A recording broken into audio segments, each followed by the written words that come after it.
In our last topic, we saw that we want to help our physical and spiritual children learn how to be an example to others.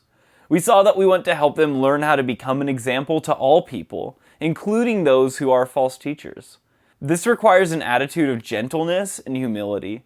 We are to show our children by our example how to develop these attitudes so that they can have a ministry even to those who are in opposition to the truth. We're going to see in our topic today why so many people are attracted to false teachers and their teachings. Paul shared with Timothy what many people would be like in the last days. We have to help our children learn to understand the attitudes of people so they can learn how to be effective as they minister to them. 2 Timothy 3:1-5 says, "But know this, that in the last days perilous times will come.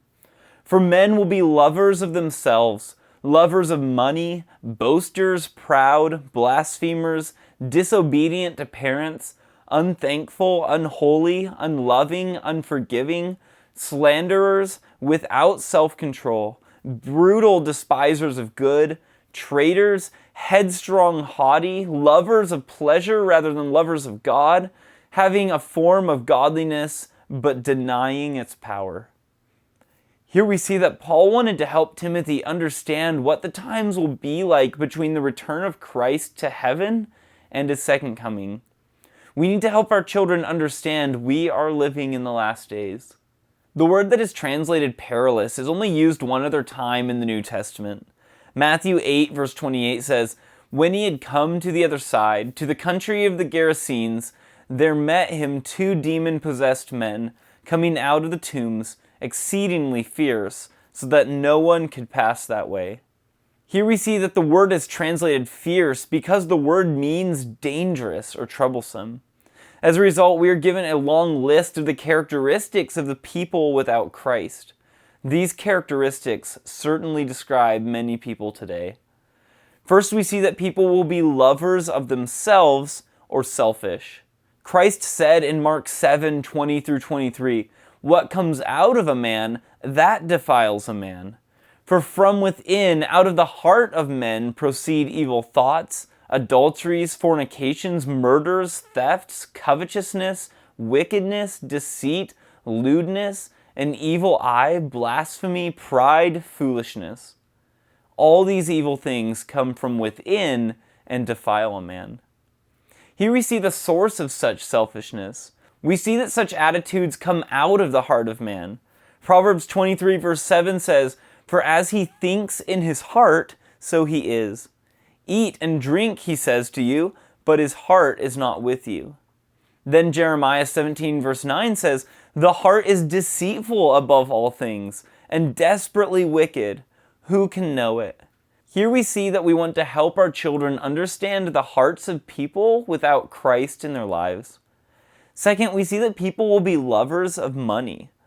The only other verse where the word translated lovers of money is used is Luke 16:14, where we read, "Now the Pharisees, who were lovers of money, also heard all these things, and they derided him." However, Paul also wrote in 1 Timothy 6:9-10, "But those who desire to be rich fall into temptation and a snare, and into many foolish and harmful lusts, which drown men in destruction and perdition.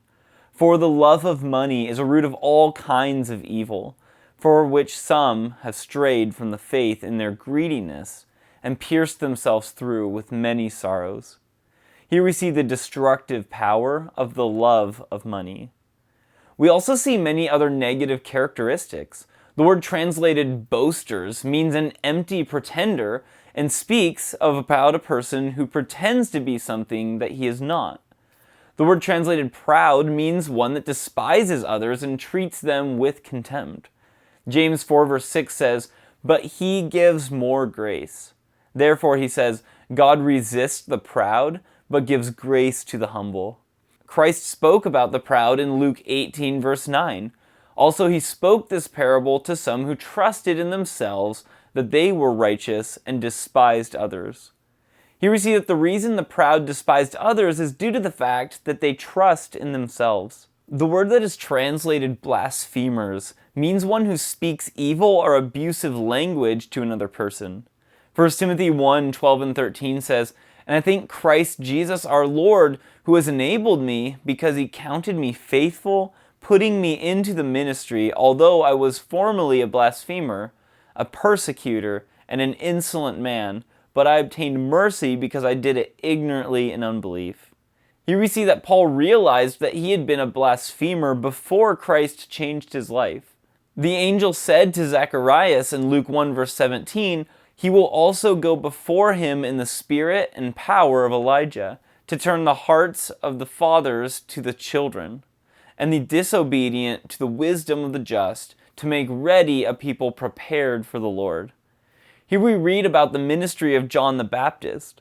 This verse points out that he would speak to those who were disobedient.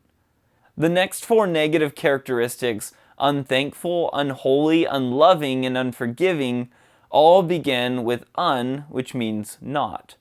Today we certainly see that many people are not thankful. They do not live holy lives, they do not even understand godly love, and many cannot even show human affection.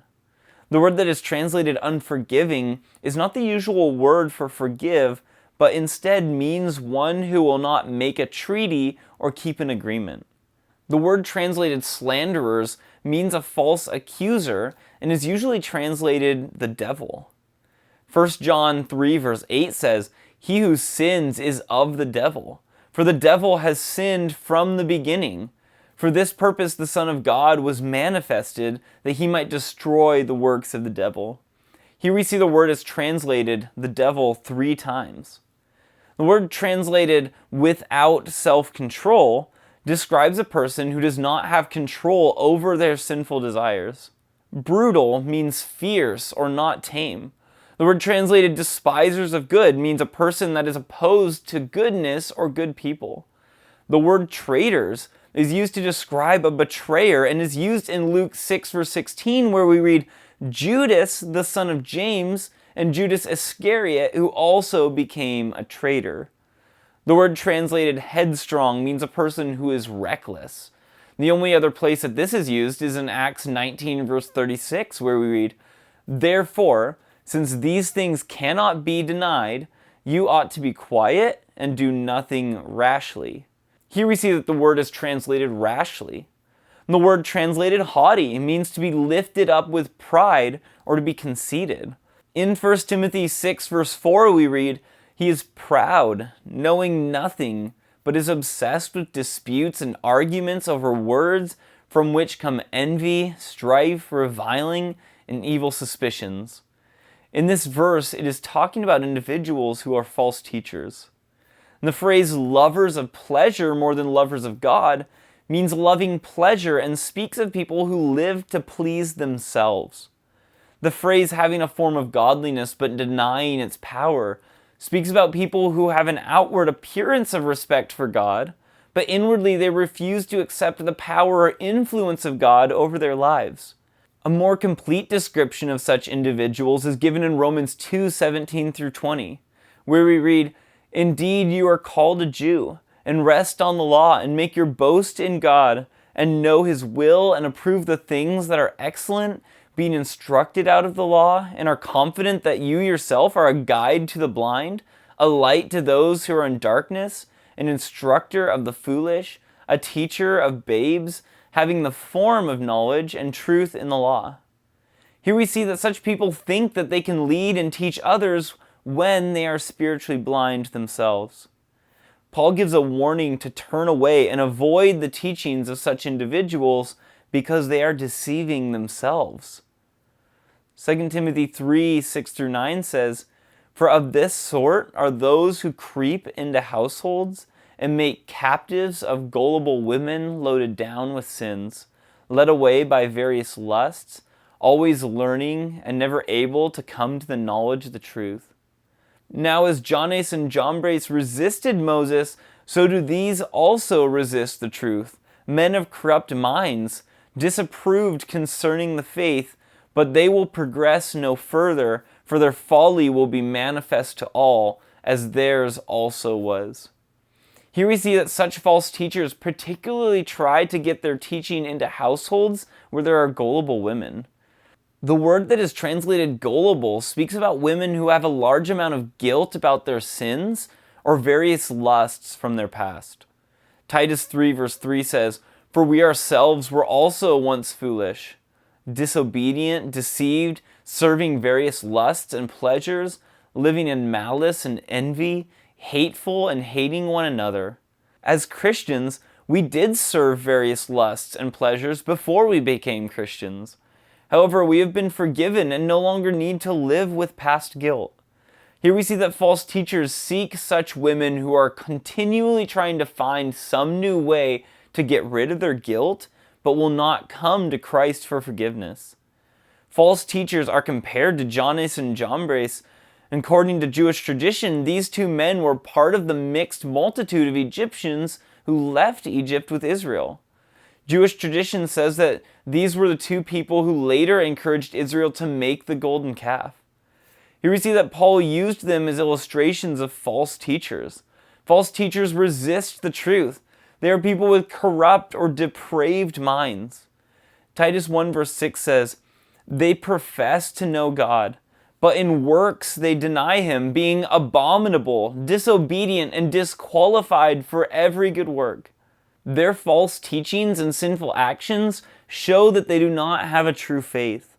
God says that the day will come when their total lack of spiritual understanding will be revealed to all, because they will be sent to eternal judgment when they stand before God. As we see why people follow false teachers, we want to help our physical and spiritual children learn to recognize and avoid them. We also want to help them protect weak Christians from such false teachers. May the Lord richly bless you as you equip your children to protect others from false teachers.